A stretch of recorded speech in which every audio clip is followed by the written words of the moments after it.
The restaurant was buzzing with laughter and conversation, the kind of warm, inviting energy that made it a popular spot in town. Families gathered around tables, couples shared quiet moments, and friends clinked their glasses in celebration. The rich aroma of grilled steak and fresh bread filled the air. Near the corner, a man in uniform sat alone at a small table, his posture straight, his presence commanding yet humble. He was a soldier, his uniform crisp, his medals gleaming under the soft glow of the hanging lights. He seemed to be enjoying a rare moment of peace, savoring his meal while occasionally glancing around, his sharp eyes scanning the room instinctively. Then it happened. A loud gasp shattered the lively atmosphere, followed by the sound of a chair scraping against the floor. A man at a nearby table clutched his throat, his face turning red as he struggled to breathe. The people around him froze in shock, their eyes wide with fear. A woman beside him screamed, "He's choking. Somebody help." For a moment no one moved. Panic took over, and the restaurant, once filled with cheerful voices, became eerily silent. But before anyone could react, the soldier was already on his feet. His chair tipped backward as he rushed toward the choking man without hesitation. The soldier's movements were swift and precise. He wrapped his arms around the man's abdomen and performed the Heimlich maneuver, his face calm and focused. The restaurant patrons watched in breathless anticipation, their hands covering their mouths as if afraid to exhale. 1, 2, 3 firm thrusts, then finally a loud gasp. A chunk of food flew from the man's mouth, landing on the floor. He coughed violently, his body shaking, but air filled his lungs once more. The soldier stepped back, watching carefully as the man caught his breath. A murmur of relief spread through the restaurant, followed by a round of applause. The woman beside the man sobbed, holding onto his arm, whispering words of gratitude between her tears. The man, still pale and visibly shaken, looked up at his savior. His lips parted as if he wanted to say something, but when his eyes met the soldier's face, he froze. A strange expression flickered across his face, one of shock, recognition, and something else. Something deeper, and then, in a voice barely above a whisper, he said, "It's you." The room, which had just been filled with relieved chatter and applause, fell silent once more. The soldier's brow furrowed as he studied the man's face. There was something familiar in the way the man looked at him, something almost haunted. The man's hands trembled as he pushed his chair back and slowly stood. His breath was still uneven, his chest rising and falling rapidly. The woman beside him clutched his arm, confused by his reaction. The soldier took a cautious step closer, his sharp eyes locked onto the man's face. "Do we know each other?" he asked, his voice steady but tinged with curiosity. The man swallowed hard, his Adam's apple bobbing. "Yes," he said hoarsely.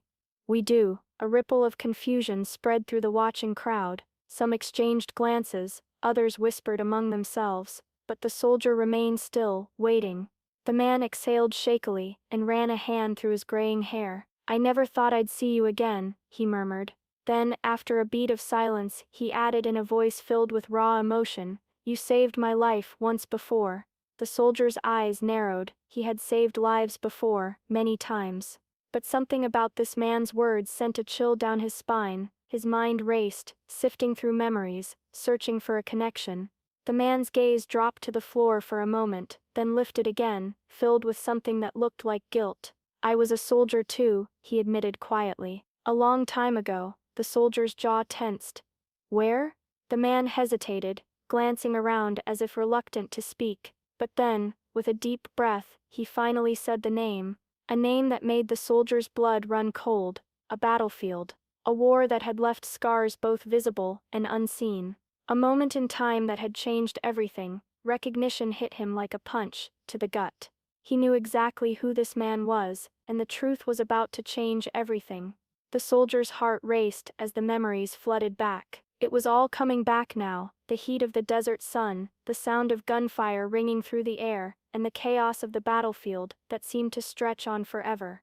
The man standing before him was someone he'd tried to forget, someone from a time he wished he could erase from his mind. The soldier's eyes darkened as he took a step back. You're him."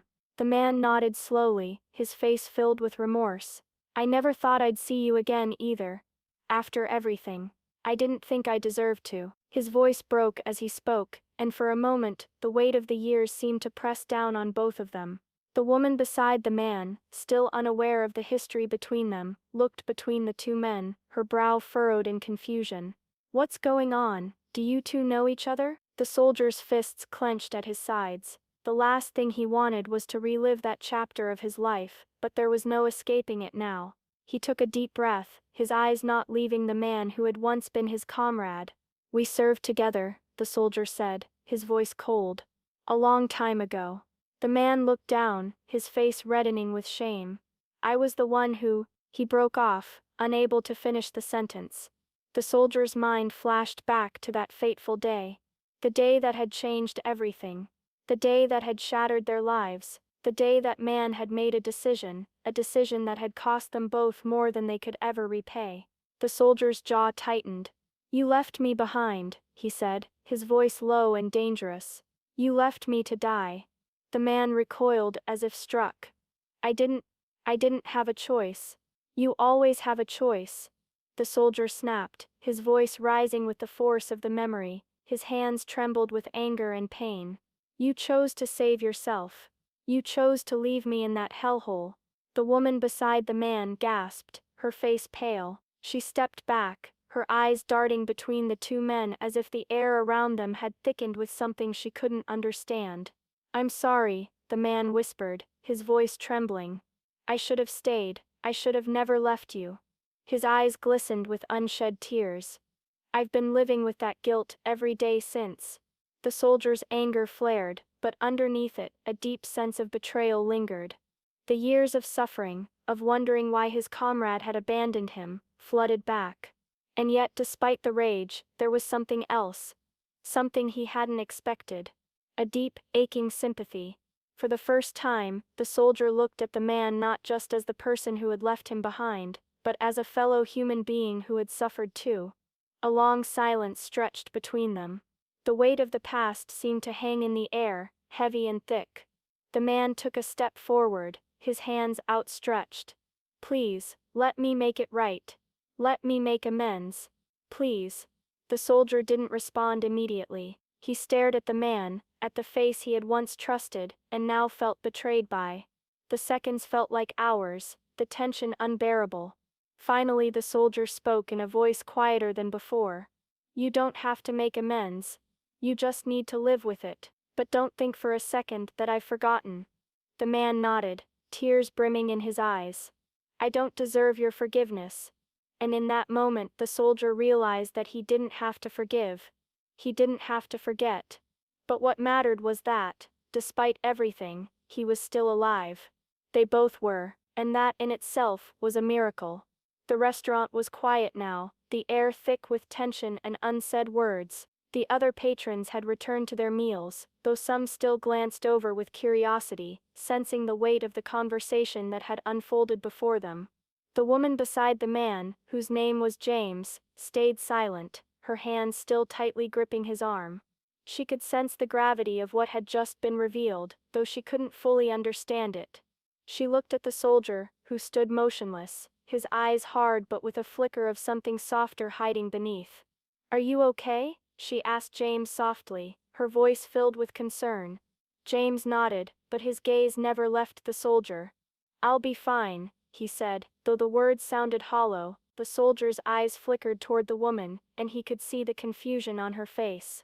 He could see that she didn't know the whole story, that she only knew what James had shared with her. But he also knew that sometimes the truth was too heavy to bear.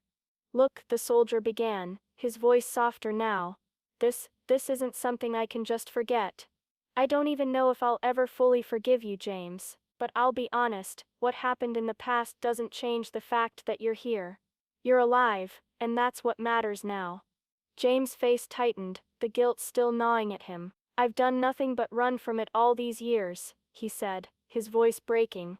"I left, I pretended it didn't matter, but it never stopped haunting me. And then I saw you again today. I never thought I'd have a chance to make it right." The soldier's eyes softened for the briefest of moments. "It's not about making it right, it's about living with what we've done." James closed his eyes, nodding as he tried to steady himself. "I know," he whispered, but I'll do whatever I can to help you now. Whatever you need, just say the word." The soldier paused. He could feel the sincerity in James' voice, and despite everything, despite the betrayal, the anger, the pain, there was something that spoke to him. Perhaps it was the shared history of their time in the service, or maybe it was the simple fact that they were both men who had survived when they shouldn't have. After a long, heavy pause, the soldier finally spoke. "Just live a life that means something. Don't let this eat away at you anymore. I know what it's like to be stuck in the past, but that's not what defines you. The way you live now, that's what matters." James nodded slowly, his face filled with gratitude, but also the weight of regret. "Thank you," he whispered, his voice barely audible. For a long moment, neither man spoke. The room around them seemed to hold its breath, as if it too were waiting for some final, unspoken understanding to pass between them. Then, as if the tension had finally broken, the soldier turned to leave. He paused at the door and glanced back at James, who stood with his arm around the woman, both of them watching him. "I hope you find peace," the soldier said quietly, and with that, he stepped out into the cool night air, the door closing softly behind him. Outside, the world seemed to continue on, unaffected by the emotional storm that had just passed through the restaurant. The steady hum of traffic, and the occasional honking of horns filled the night air. The street lights flickered above, casting long shadows on the pavement, while the city around him moved like it always did, unaware of the quiet battle being fought inside him. Cars whizzed past, their headlights briefly illuminating his face, but none of it mattered. None of it could touch the feelings swirling deep within him. But inside, he knew things had changed, maybe just a little, but it was something. Something that had been locked away for so long was finally starting to loosen. His chest felt lighter, though not entirely free from the weight of years of anger, pain, and betrayal. Walking away from that moment in the restaurant, he realized that he hadn't been holding on to it as tightly as he had before. He had spent so many years carrying this burden, trapped in the anger that had defined so much of his life. And yet here he was, walking away feeling a small sense of relief, despite the storm of emotions that still swirled within him. He wasn't sure if he could ever forgive James, not truly, not in the way he thought forgiveness should feel. The past, especially the way it had unfolded between them, was too heavy to forget. The choices made, the trust broken, the lives lost, it all lingered in his mind like a shadow, following him no matter where he went. But for the first time in a long while, he felt like he had let go just a little. There was still a long road ahead, but in that quiet moment, as he stepped into the night, he realized he wasn't carrying that weight as he had been. The bright lights of the city reflected in his eyes as he walked, but his thoughts were far from the bustling life around him.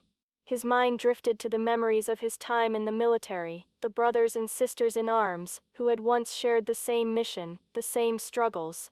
The faces of comrades long gone flashed through his mind, faces that would never grow old, faces that he could never forget. He thought about the ones who had made it, the ones who had survived. Some had returned home to families, others to nothing. Some, like him, carried their wounds in silence, and others, like James, had been lost to their own guilt, their own battles with what they had done, or failed to do. The past, he realized, was never easy to live with.